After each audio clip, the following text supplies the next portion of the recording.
أشهد أن لا إله إلا الله وحده لا شريك له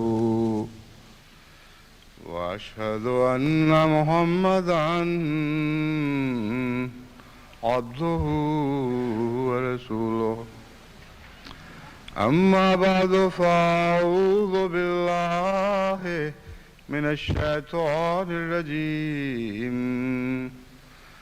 بسم الله الرحمن الرحيم الحمد لله رب العالمين الرحمن الرحيم مالك يوم الدين إياك نعبد وإياك نستعين اهدنا الصراط المستقيم صراط الذين أنعمت عليهم غير المغضوب عليهم ولا الضالين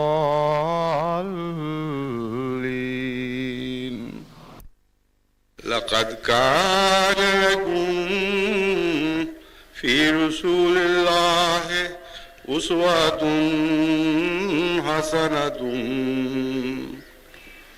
لمن كان يرجو الله واليوم الآخر وذكر الله كثيرا.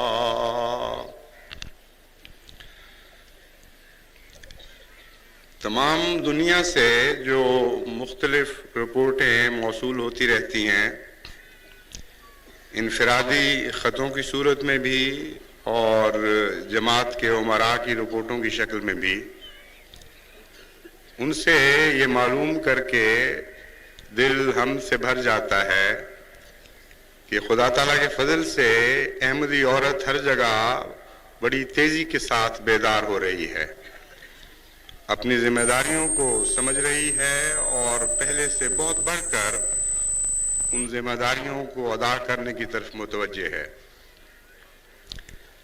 گزشتہ سال جو میں نے پردے کی تحریک کی تھی، اس تحریک کے نتیجے میں بھی اتنا حیرت انگیز موافق رد عمل کا اظہار ہوا کہ عقل دنگ رہ جاتی ہے کہ کیسے احمدی عورت کو اتنی عظیم الشان توفیق نصیب ہوئی۔ آج تک اس دور میں اور کہیں آپ کو ایسا واقعہ نظر نہیں آئے گا کہ دنیا کے کسی حصے کی عورت جو ایک دفعہ مغربی تہذیب سے متاثر ہو کر ان کے مفروضہ آزادیوں کا شکار ہو چکی ہو، پھر واپس لوٹ آئی ہو۔ سارے عالم میں یہ ایک ہی واقعہ ہے اس دور کا کہ احمدی خاتون جو مغربیت سے متاثر ہو کر مغربیت کی اندھی تقلید کی طرف بڑھ رہی تھی، ایک اٹھنے والی آواز کے ساتھ بڑی تیزی کے ساتھ واپس دوڑی اور حضرت محمد مصطفیٰ صلی اللہ علیہ وآلہ وسلم کے امن کے جھنڈے تلے اکٹھی ہو گئی۔ یہ اتنی بڑی نیکی ہے، اتنا بڑا اچھا قدم اٹھایا گیا ہے کہ مجھے یقین ہے کہ اس کے نتیجے میں اللہ تعالیٰ کے فضل جیسے نازل ہو رہے ہیں اس سے بڑھ کر آئندہ بھی نازل ہوتے رہیں گے، اور جماعت احمدیہ کی خواتین کو ہمیشہ پہلے سے بڑھ کر خدمت دین کی توفیق نصیب ہوتی رہے گی۔ پاکستان سے جو اطلاعیں ملتی رہیں ان سے معلوم ہوتا ہے کہ وہ بچیاں جو پہلے برقعے کے خیال سے شرماتی تھیں، انہوں نے بڑی ضرورت اور ہمت کے ساتھ برقعے کو اوڑھا، اور بعض بچیوں نے مجھے لکھا کہ پہلے کبھی مجبوراً برقع پہننا پڑے تو سر جھکا کے چلا کرتی تھی شرم سے، اب میں برقع پہن کر سر اٹھا کے چلتی ہوں غیروں میں، اور مجھے کوئی پرواہ نہیں ہے ان کے تانوں کی۔ میں ان کو یہ جواب دیتی ہوں کہ تمہاری نظر میں پسماندہ ہوں، لیکن اپنے رب کی نظر میں ترقی یافتہ ہوں اور تم سے بہت آگے ہوں۔ یہ واقعہ ایک جگہ نہیں ہوا، دو جگہ نہیں ہوا، مشرق میں نہیں ہوا، مغرب میں نہیں ہوا، بلکہ سارے عالم میں اسی قسم کے واقعات رونما ہوئے.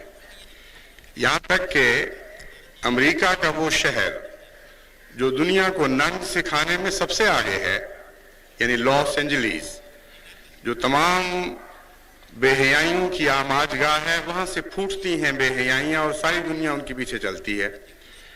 دنیا کی سب سے بڑی فلم انڈسٹری وہاں ہے. وہاں ایک رات میں 30 احمدی خواتین نے راتوں رات برقعے سیے اور صبح وہ برقع پہن کر باہر نکل گئی تھی. اور ان تجربوں کے نتیجے میں جو غیر ممالک سے خط آ رہے ہیں بہت ہی حوصلہ افزا ہیں. بعض جگہ احمدی خواتین نے لکھا کہ ہم نے جب برقع شروع کیا تو کچھ دیر کے بعد غیر مسلم خواتین نے یہ کہنا شروع کیا کہ ہاں ہم تسلیم کرتے ہیں کہ تمہارا معاشرہ ہم سے بہتر ہے اور تمہارا کردار ہم سے بہتر ہے. ایک کالج کی لڑکی نے جو نو مسلم ہے، امریکہ کی خاتون ہے، اس نے مجھے لکھا کہ جب مجھے آواز آئی، ساتھ یہ بھی بتایا گیا تھا کہ دوسرے معاشرے میں بسنے والے جو لوگ ہیں وہ صرف چادر سنبھال کر اوڑھ لیں تو بہت کافی ہوگا، ضروری نہیں کہ وہ پاکستان میں رائج برقع ہی پہنے. غیر قوموں میں سے آنے والوں کے لیے برقعے کی ابتدائی شکل یا پردے کی ابتدائی شکل ہی کافی ہے. اس نے مجھے لکھا کہ یہ سب باتیں مجھے معلوم تھیں، لیکن جب میں نے احمدی خواتین کو جو پاکستان سے آئی ہوئی تھی برقع پہنتے دیکھا تو میں نے کہا میں کیوں پیچھے رہ جاؤں. چنانچہ ایک دن میں کالج میں برقع پہن کے گئی اور بہت مجھ پہ انگلیاں اٹھی، یہاں تک کہ ہمارے لیکچرر نے مجھے نشانہ بنایا اس دن اور کہا تمہیں کیا ہو گیا ہے، تمہارا سر پھر گیا ہے، کیا واقعہ ہوا ہے آج؟ کہتی ہیں جب میں نے سنایا کیا واقعہ ہوا، جب میں نے تفصیل بیان کی تو سارے نہ صرف مطمئن ہوئے بلکہ وہ کہتی ہیں کہ اب میں اس کالج میں سب سے زیادہ معزز لڑکی شمار ہوتی ہوں.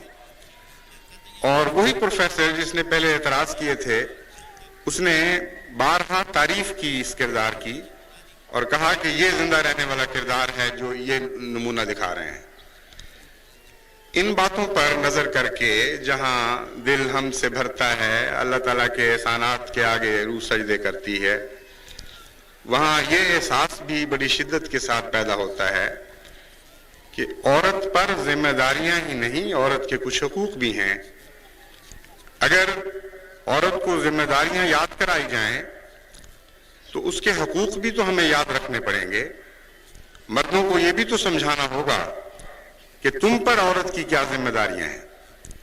اس کے بغیر معاشرے میں کبھی بھی توازن پیدا نہیں ہو سکتا. نیکیاں مستقل صورت اختیار نہیں کر سکتی جب تک کہ معاشرے میں توازن نہ ہو.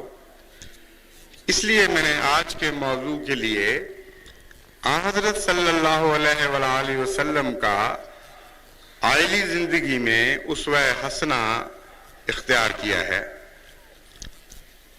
عورتوں کے لیے بھی اس میں نصیحت ہے اور مردوں کے لیے بھی.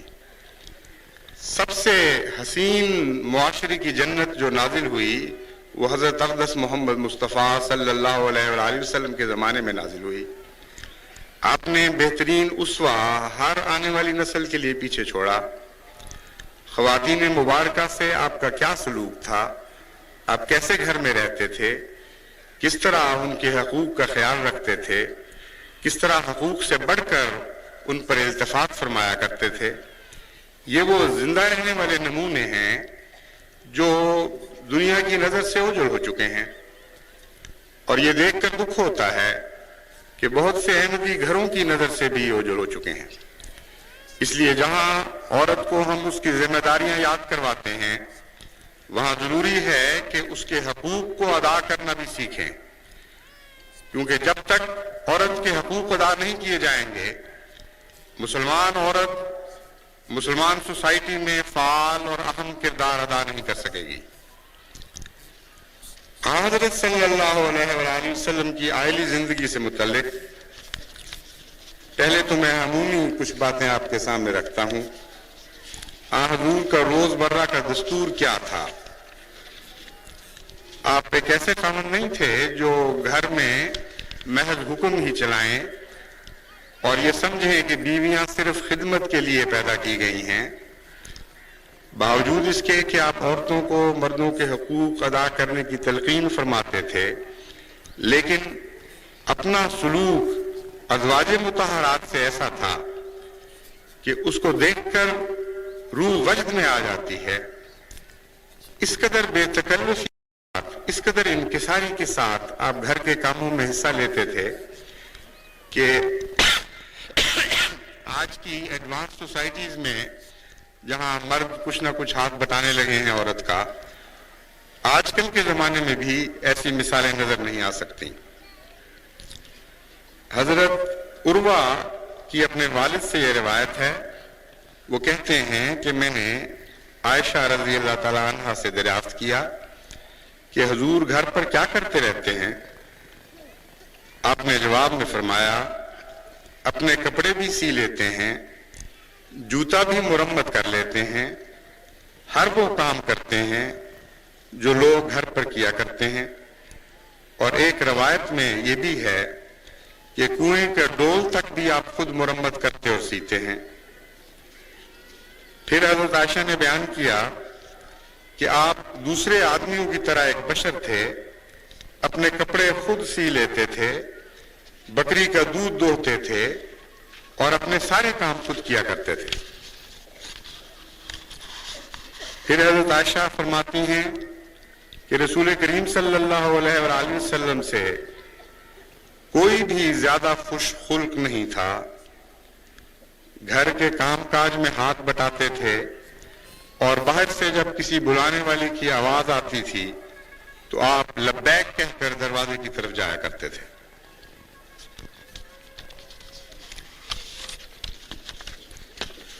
حضور صلی اللہ علیہ وآلہ وسلم کا یہ دستور تھا کہ رات کو جب خدا کی عبادت کے لیے اٹھتے تھے تو اپنے اہل و عیال کو بھی جگایا کرتے تھے۔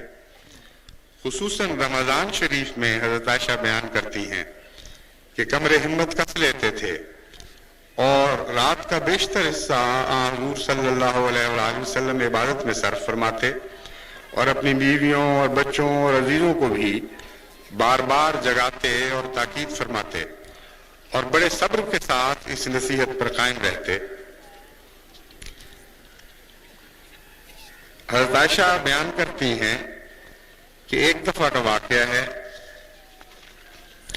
حضور صلی اللہ علیہ وآلہ وسلم جوتی کو پیبند لگا رہے تھے اور میں چرخہ کاٹ رہی تھی۔ میں نے دیکھا کہ حضرت اقدس محمد مصطفیٰ صلی اللہ علیہ وآلہ وسلم کے پیشانی مبارک پر پسینہ آ رہا تھا اور اس پسینے کے اندر ایک نور چمک رہا تھا جو ابھرتا جاتا تھا اور بڑھتا جاتا تھا۔ یہ ایک ایسا نظارہ تھا کہ میں سراپا حیرت بن۔ حضور مبارک کی نظر جب مجھ پر پڑی تو فرمایا، عائشہ تو حیران سی کیوں ہے؟ میں نے کہا، یا رسول اللہ، میں نے دیکھا کہ حضور کی پیشانی پر پسینہ ہے اور پسینے کے اندر ایک چمکتا ہوا نور ہے۔ اس پاک نظارے نے مجھے سراپا چشم حیرت کر دیا۔ باخدا اگر ابو کبیر حضور کو دیکھ پاتا تو اسے معلوم ہو جاتا کہ اس کے شعر کا صحیح مصداق تو حضور صلی اللہ علیہ وسلم ہی ہیں۔ اس پر حضور نے فرمایا، عائشہ وہ شعر کیا ہے؟ حضرت عائشہ کہتی ہیں میں نے وہ شعر پڑھا، وہ یہ تھا، وَمُبَرَّئٍ مِّن كُلِّ غُبَّرِ حِيزَةٍ وَفَسَادِ مُرْضِعَةٍ وَدَاءٍ مُغْيَلِ وَإِذَا نَظَرْتِ إِلَىٰ أَسِرَّةِ وَجْهِهِ بَرِقًا كَبَرْقِ الْعَارِضِ الْمُتَحَلِّلِ۔ حضرت عائشہ نے کہا، جو شعر پڑھا اس کا ترجمہ یہ ہے کہ وہ شخص ولادت اور رضاعت کی آلودگیوں سے پاک تھا اور اس کے درخشندہ چہرے کی شکنوں پر نظر کرو تو معلوم ہوگا کہ نورانی اور کھل کر چمکنے والی روشن تر بجلی سے بھی بڑھ کر وہ روشن ہے۔ حضور اکرم صلی اللہ علیہ وآلہ وسلم نے جب حضرت عائشہ صدیقہ کے منہ سے یہ شعر سنا تو آپ فرماتی ہیں کہ جو کچھ آپ کے ہاتھ میں تھا رکھ دیا، میری پیشانی کو بوسہ دیا اور فرمایا ما سررت منی کسروری من کے، تو مجھ سے اتنا خوش نہیں ہوئی جتنا میں تجھ سے خوش ہوا ہوں۔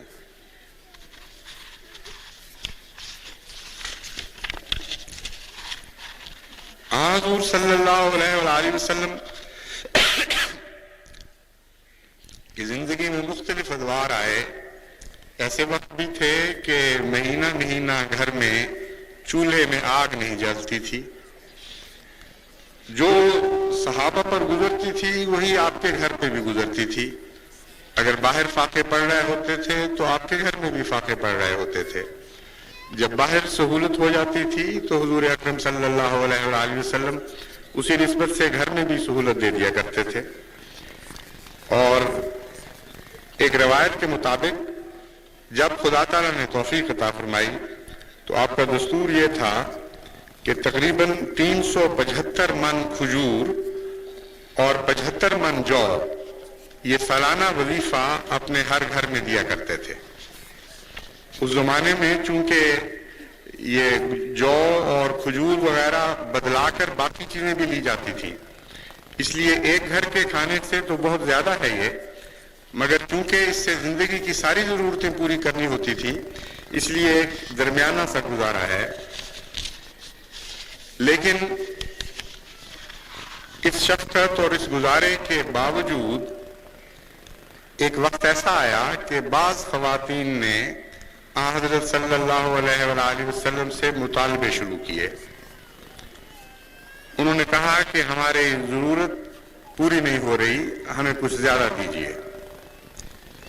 اس موقع پر حضرت صلی اللہ علیہ وآلہ وسلم کے دل کو جو صدمہ پہنچا اس پر نظر کرتے ہوئے اللہ تعالیٰ نے فرمایا یا ایھا النبی قل لازواجک ان کنتن تردن الحیاۃ الدنیا وزینتها فتعالین امتعکن واسرحکن سراحا جمیلا وان کنتن تردن اللہ ورسولہ والدار الآخرۃ فإن اللہ اعد للمحسنات منکن اجرا عظیما، کہ اے نبی اپنی بیویوں سے کہہ دو کہ اگر تم دنیا اور اس کی زینت چاہتی ہو تو آؤ میں تمہیں کچھ دنیاوی سامان دے کر رخصت کرتا ہوں اور حسن اور نیک طریق سے تمہیں رخصت کروں گا، اور اگر تم اللہ اور اس کے رسول اور اخروی زندگی کے گھر کو چاہتی ہو تو اللہ نے تم میں سے پوری طرح اسلام پر قائم رہنے والیوں کے لیے بہت بڑا اجر تجویز فرمایا ہے۔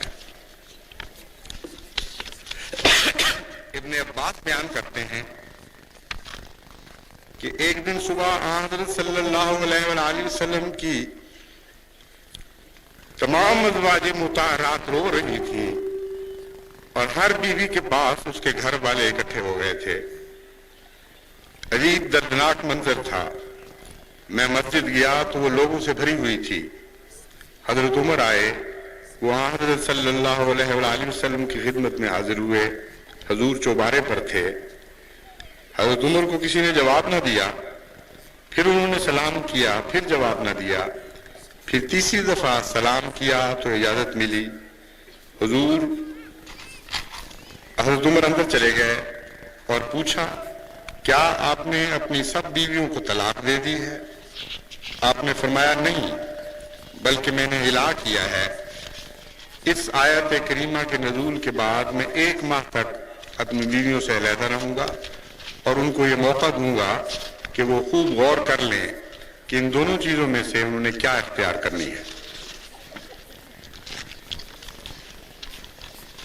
بس شدید محبت اور شفقت کے باوجود اصول کے معاملوں میں آپ غیر متزلزل تھے۔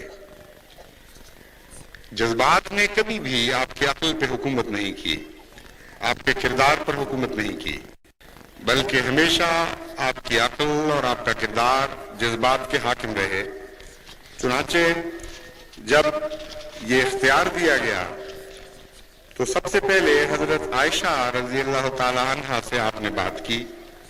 آپ نے فرمایا کہ دیکھو تم اپنے ماں باپ سے پوچھ لو اور مشورہ کر لو اور پھر مجھے بتاؤ کہ کیا فیصلہ ہے۔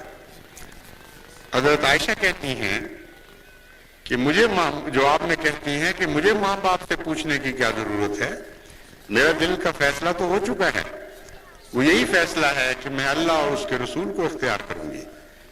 چنانچہ اس کے بعد جتنی ازواج مطہرات تھیں سب نے یہی جواب دیا، اور 1 مہینے کے بعد ایک نئی شان کے ساتھ حضور اکرم صلی اللہ علیہ وآلہ وسلم کے گھر بسنے لگے۔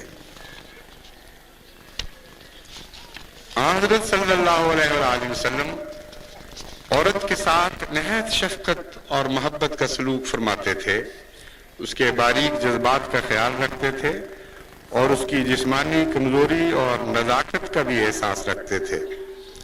ایک موقع پر جب اونٹنیوں پہ سوار آپ سفر فرما رہے تھے تو ایک ایسی اونٹنی جس میں آپ کی ازواج سوار تھیں، اس کے ہانکنے والے نے جس کا نام انجشا تھا بہت تیزی کے ساتھ اونٹنیوں کو ہکایا، تو حضور صلی اللہ علیہ وآلہ وسلم نے فرمایا آہستہ آہستہ انجشا، قواریر قواریر، شیشے سوار ہیں ان اونٹوں پر، آہستہ چلو آہستہ چلو۔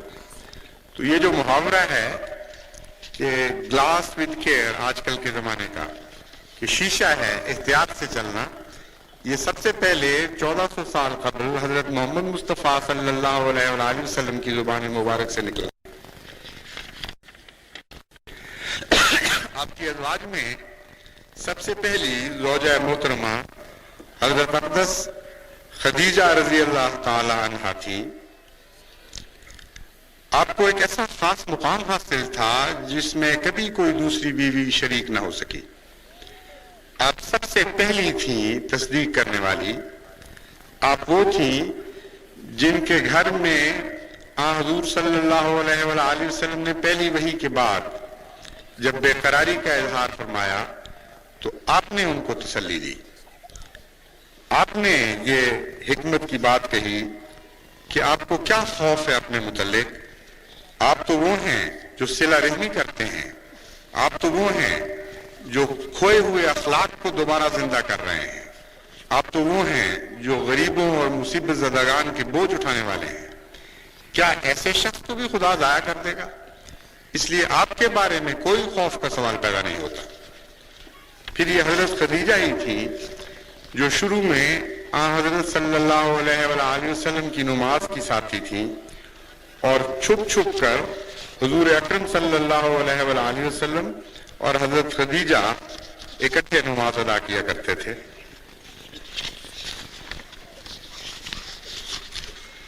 حضرت عائشہ سے روایت ہے کہ میں حضور کی بیویوں میں سے کسی پر کبھی اتنا رشک نہ کرتی تھی جتنا کہ خدیجہ پر، حالانکہ میں نے ان کو کبھی نہیں دیکھا، مگر نبی اکرم صلی اللہ علیہ وآلہ وسلم کا ان کا بہت ذکر کیا کرتے تھے۔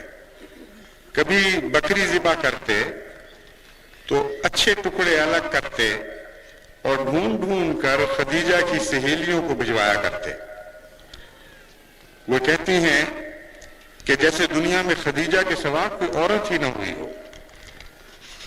آپ حضرت سے یہ وہ شکایت کرتی کہ آپ تو اس طرح خیال رکھ رہے ہیں خدیجہ کا جیسے خدیجہ کے سوا دنیا میں عورت ہی کوئی نہیں تھی۔ تو آپ جواب میں فرماتے وہ ایسی ہی تھی اور پھر اس سے خدا نے مجھے اولاد بھی تو عطا فرمائی۔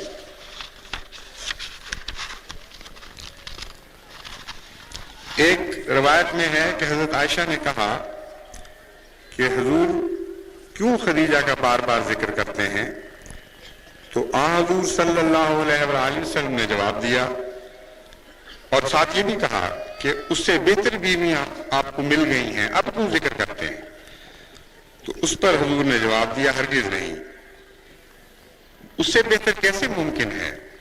جب لوگوں نے میری تکذیب کی تو انہوں نے میری تصدیق کی، جب لوگ کافر تھے وہ اسلام لائیں، جب میرا کوئی مددگار نہ تھا دنیا میں تو انہوں نے میری مدد کی اور پھر ان کے بدن سے میری اولاد بھی ہوئی۔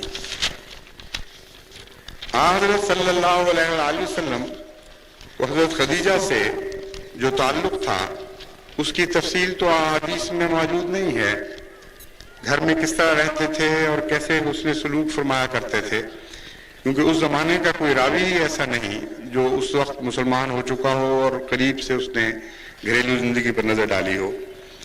ہاں، آپ کے وصال کے بعد، حضرت خدیجہ کے وصال کے بعد جو حضور کی قلبی کیفیت تھی، اس سے اندازہ ہوتا ہے کہ زندگی میں کیا سلوک فرماتے ہوں گے۔ ایک مرتبہ حضور صلی اللہ علیہ وآلہ وسلم بیٹھے ہوئے تھے تو ایک آواز آئی، اور وہ آواز حضرت خدیجہ کی بہن حالہ بنت خویلد سے ملتی جلتی تھی۔ حالہ بنت خویلد کی آواز تھی جو حضرت خدیجہ سے بہت ملتی تھی۔ حضرت صلی اللہ علیہ وآلہ وسلم بے قرار ہو گئے اور گھبرا کر فرمایا، خدایا یہ حالہ ہیں؟ عائشہ کہتی ہیں کہ مجھے رشک آیا، میں نے کہا آپ قریش کی بوڑھیوں میں سے ایک بوڑھی کو یاد کرتے رہتے ہیں جو کبھی کی اس دنیا سے گزر چکی ہے اور خاک ہو چکی ہے، اللہ نے آپ کو اس کے بدلے میں اس سے بہتر بیویاں دے دی ہیں۔ حضرت صلی اللہ علیہ وآلہ وسلم نے فرمایا، نہیں، ایسا نہیں، اس سے بہتر مجھے کوئی بیوی عطا نہیں کی گئی۔ یہ جو پہلو ہے اس میں وفا کا پہلو بڑا نمایاں ہے۔ بعض مرد شادیاں کرتے ہیں، بیوی فوت ہو جائے یا بعض دفعہ زندگی میں بھی اس سے بے وفائی کر جاتے ہیں، اور ان کی وفا کا تعلق عورت کے ظاہری حسن سے ہوتا ہے اگر ہوگی تو۔ جب تک ایک عورت میں جذب ہے، کشش ہے، وفا کے نام پر مرد ان کا خیال رکھتے ہیں۔ جب وہ کشش، وہ جذب دور ہو جائے تو سمجھتے ہیں اب وفا بھی ساتھ ہی ختم ہو گئی، حالانکہ وفا کا ان چیزوں سے کوئی تعلق نہیں۔ وفا کسی نے سیکھنی ہو تو ہمارے آقا محمد مصطفیٰ صلی اللہ علیہ وآلہ وسلم سے سیکھے۔ تو حضرت خدیجہ کے ذکر میں حضور اکرم صلی اللہ علیہ وآلہ وسلم کا خلق وفا بڑا نمایاں نظر آتا ہے۔ حضرت خدیجہ کے بعد سب سے زیادہ محبت اور پیار کا سلوک حضرت عائشہ کے ساتھ دکھائی دیتا ہے۔ چنانچہ حضرت عمر بن عاص روایت کرتے ہیں کہ رسول اکرم صلی اللہ علیہ وآلہ وسلم نے آپ کو ذات السلاسل کے غزوے پر جانے کا ارشاد فرمایا اور بطور امیر لشکر وہاں بھجوانا تھا۔ وہ کہتے ہیں میں نے حضور کی خدمت میں حاضر ہو کر عرض کی، یا رسول اللہ، آپ کو لوگوں میں سے سب سے زیادہ محبوب کون ہے؟ فرمایا عائشہ۔ میں نے عرض کی مردوں میں سے کون ہے؟ فرمایا اس کا باپ۔ معلوم ہوتا ہے حضرت عمر بن عاص چونکہ ایک ایسے محاذ پر جا رہے تھے جہاں امکان تھا کہ زندہ بچ کر نہیں آئیں گے اور شہید ہو جائیں گے، تو پتہ نہیں کون سی تمنا لے کر یہ حاضر ہوئے تھے کہ کس کا نام حضور لیں گے۔ شاید دل میں ایک یہ بھی خیال ہو کونے میں کہ شاید میرا بھی نام آ جائے۔ پہلے عورتوں کا نام لیا گیا تو پھر عرض کی، یا رسول اللہ مردوں میں سے پوچھ رہا ہوں، تو فرمایا مردوں میں سے عائشہ کا باپ۔ حضور صلی اللہ علیہ وآلہ وسلم کو جو حضرت عائشہ سے پیار تھا وہ ایسا بے تکلف انسانی پیار ہے کہ آج کل کا کوئی انسان وہ سوچ بھی نہیں سکتا کہ اتنا عظیم الشان انسان اس طرح بے تکلفی سے اپنے گھر میں روزمرہ سلوک کر سکتا ہے۔ آج کل تو بڑے عہدوں کے ساتھ بھی گردنیں اکڑ جاتی ہیں، آج تو بڑے بڑے منصبوں کے اوپر جا کر انسان جھک کر بات کرنا پسند نہیں کرتا۔ تو وہ آقا ہمارا جو ساری کائنات کا آقا تھا، جس کی خاطر زمین و آسمان کو پیدا کیا گیا، اس کی گھریلو زندگی کو دیکھیں تو عقل دنگ رہ جاتی ہے۔ حضرت عائشہ کی چھوٹی عمر تھی، بہت ابھی کھیلتی تھی جب آپ کی شادی ہوئی۔ حضرت محمد مصطفیٰ صلی اللہ علیہ وآلہ وسلم جب غزوہ تبوک اور خیبر سے واپس ہوئے تو گھر کے دروازے پر پردہ لٹکا ہوا تھا۔ ہوا چلنے سے پردہ سرکا تو حضور کی نظر حضرت عائشہ کی گڑیوں پر جا پڑی. اس وقت وہ گڑیاں کھیلا کرتی تھی. ان گڑیوں کے درمیان میں ایک گھوڑا بھی تھا جس کے پر کپڑے کے بنے ہوئے تھے.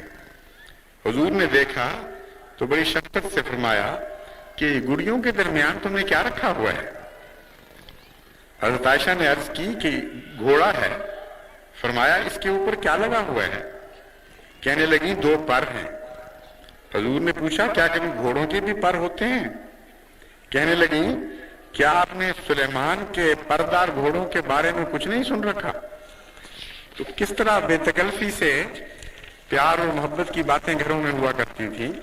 سوچ بھی نہیں سکتا کہ یہ ساری کا سردار ہے جو ایک بچی سے اس طرح بے تکلفی اور پیار کے ساتھ باتیں کر رہا ہے. حضرت عائشہ کہتی ہیں کہ حبشی بچیوں سے کھیل رہے تھے صحن مسجد نبوی میں، تو حضور نے میرے سامنے کھڑے ہو کر سفر کیا اور میں اس وقت تک کھیل دیکھتی رہی یہاں تک کہ خود تھک کر پیچھے نہ ہٹ گئی. حضرت عائشہ بیان کرتی ہیں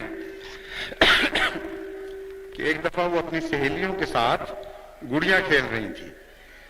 حضور اکرم صلی اللہ علیہ وآلہ وسلم کو دیکھا تو ساری سہیلیاں بھاگ گئیں. یہ ہوتا ہے عموماً کہ چھوٹی چھوٹی بچیاں شرما کر دوڑ جایا کرتی ہیں. پھر تو حضور اکرم صلی اللہ علیہ وآلہ وسلم باہر نکلے اور ان کو بلایا اور کہا جاؤ اندر جاؤ اور عائشہ کے ساتھ گڑیاں کھیلو.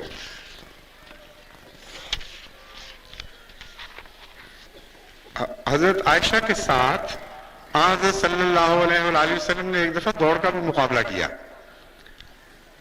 اب یہ ایسی باتیں ہیں جو فرضی پیروں کے تصور میں بھی نہیں آ سکتی. خاتم الانبیاء سرور دو عالم ایسی بے تکلف زندگی بسر کر رہا ہے کہ بیوی کہتی ہے کہ یا میرے ساتھ دوڑ کے دکھائیں تو آپ دوڑ پڑتے ہیں، اور دوڑ میں حضرت عائشہ آگے نکل گئی. یہ شروع کا زمانہ تھا جب آپ کا بدن بہت ہلکا تھا، مگر حضرت صلی اللہ علیہ وآلہ وسلم نے اس وقت ان کو پھر دوڑ کا چیلنج کیا جب ان کا جسم کچھ بھاری ہو گیا تھا، اور پھر آپ آگے نکل گئے اور فرمایا عائشہ یہ اس کا بدلہ ہے جو تم نے مجھے شکست دی تھی. حضرت عائشہ کی باری پر لوگ زیادہ تحفے بھیجتے تھے. یہ پانی ٹھنڈا ہو گیا ذرا گرم. حضرت عائشہ صدیقہ کی باری پہ لوگ زیادہ تحفے بھیجتے تھے کیونکہ مشہور ہو گیا تھا کہ یہ بیوی زیادہ پیاری ہے، اور لوگ سمجھتے تھے کہ اس وقت تحفہ جائے تو حضور اکرم صلی اللہ علیہ وآلہ وسلم زیادہ پسند فرمائیں گے. کچھ بیویوں نے مل کر اس مسئلے پر غور کیا کہ اس کا علاج ہونا چاہیے.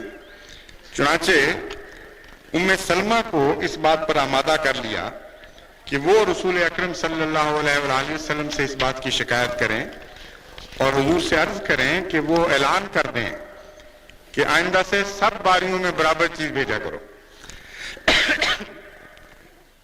ایک دفعہ انہوں نے بات کی، حضور صلی اللہ علیہ وآلہ وسلم نے منہ دوسری طرف پھیر لیا.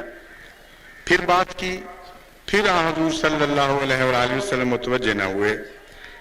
پھر تیسری دفعہ جب حضرت ام سلمہ نے کہا تو حضور صلی اللہ علیہ وآلہ وسلم نے فرمایا مجھے عائشہ کے بارے میں تکلیف نہ دیا کرو. خدا کی قسم تم میں سے کسی کے بستر میں مجھ پر کبھی وحی نازل نہیں ہوئی، مگر عائشہ کے بستر میں مجھ سے خدا کلام کرتا ہے، اس لیے تم کس طرح اس کی برابری کر سکتی ہو؟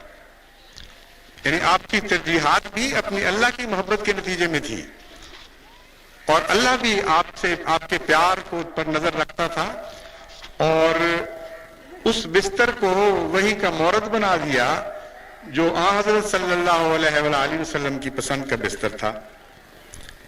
حضرت عائشہ اسی قسم کی ایک وحی کا ذکر کرتے ہوئے فرماتی ہیں، یعنی ایک ایسا واقعہ بیان کرتی ہیں جس سے معلوم ہوتا ہے کہ جس وحی کا اس حدیث میں ذکر کیا گیا ہے یہ ان وحیوں میں سے ایک تھی جو اس رات نازل ہوئی. حضرت عائشہ کہتی ہیں، حضرت ابن عمر روایت کرتے ہیں کہ میں نے ایک دفعہ عائشہ سے پوچھا کہ مجھے حضور صلی اللہ علیہ وآلہ وسلم کی ایسی بات بتائیں جو آپ کو بہت ہی عجیب معلوم ہوتی ہو۔ اس پر حضرت عائشہ رو پڑی اور ایک لمبے عرصے تک روتی رہی اور جواب نہ دے سکی۔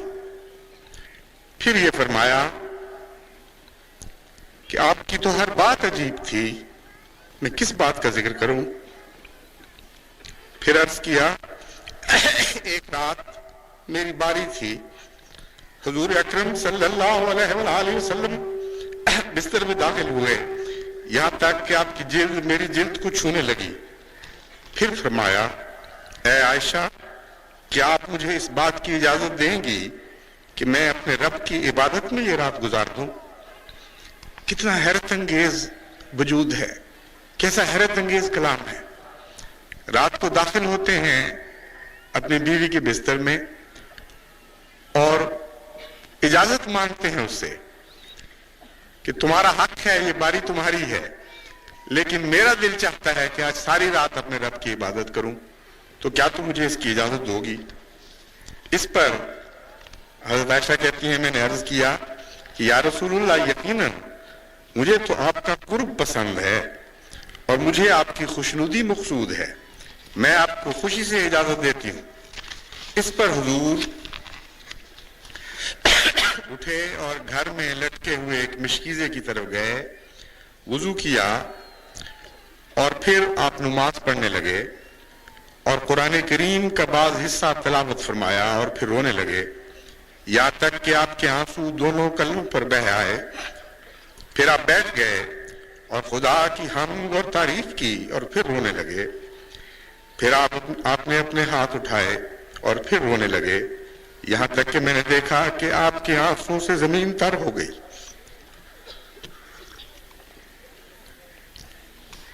یہاں تک کہ وہ رات گزر گئی اور صبح نماز کے وقت حضرت بلال آپ کو نماز کے لیے بلانے آئے۔ اس وقت بھی حضور صلی اللہ علیہ وآلہ وسلم کی آنکھوں سے آنسو جاری تھے۔ حضرت بلال نے دیکھا تو عرض کیا رسول اللہ، آپ رو رہے ہیں، کیا آپ کے متعلق اللہ نے یہ خوشخبری نہیں دی؟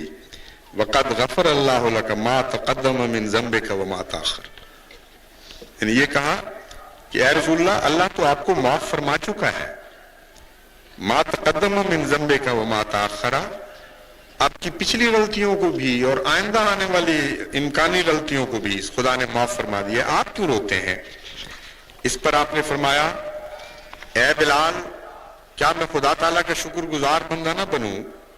پھر فرمایا میں کیوں نہ روں جبکہ مجھ پر آج رات یہ آیات نازل ہوئی ہیں، ان فی خلق السماوات والارض واختلاف اللیل والنہار لآیات لأولی الالباب، یہ وہ آیات تھیں جو اسی رات نازل ہوئی ہیں۔ یوں معلوم ہوتا ہے کہ حضور صلی اللہ علیہ وآلہ وسلم جب بستر میں داخل ہوئے ہیں تو اس وقت جبرائیل نازل ہوئے اور قرآن کریم کی یہ آیات نازل ہوئی، اور ایسا غلبہ پا گئی آپ کے دل و دماغ پر یہ آیات کہ ساری رات پھر اللہ کی حمد میں روتے ہوئے آپ نے گزار دی۔ ایک روایت میں ہے کہ حضور صلی اللہ علیہ وآلہ وسلم نے فرمایا دنیا میں مجھے 3 چیزیں عزیز ہیں، عورت، خوشبو، مگر میری آنکھوں کی ٹھنڈک نماز میں ہے۔ اس کا مطلب یہ ہے کہ عورت کے حسن کی وجہ سے، اس کی لطافت کی وجہ سے، اس وجہ سے کہ اللہ تعالیٰ نے اسے مرد کی تسکین کے لیے پیدا کیا ہے، عورت سے بھی آپ کو پیار تھا، خوشبو سے بھی آپ کو بہت پیار تھا کیونکہ آپ بے حد لطیف مذاق رکھتے تھے، لیکن سب سے بڑھ کر آپ کی لذت نماز میں تھی۔ حضرت عائشہ رضی اللہ تعالیٰ عنہا سے ہی مروی ہے کہ ایک مرتبہ رات رسول کریم صلی اللہ علیہ وآلہ وسلم کو میں نے اپنے بستر پر نہ پایا، یعنی باری آپ کی تھی لیکن حضور صلی اللہ علیہ وآلہ وسلم بستر سے غائب تھے۔ میں نے سمجھا کہ آپ کسی زوجہ محترمہ کے پاس چلے گئے ہوں گے۔ میں نے پورے تجسس سے آپ کی تلاش شروع کی، چنانچہ باہر نکل کر میں نے دیکھا تو ایک جگہ آپ سجدے کی حالت میں پڑے ہوئے تھے اور یہ دعا کر رہے تھے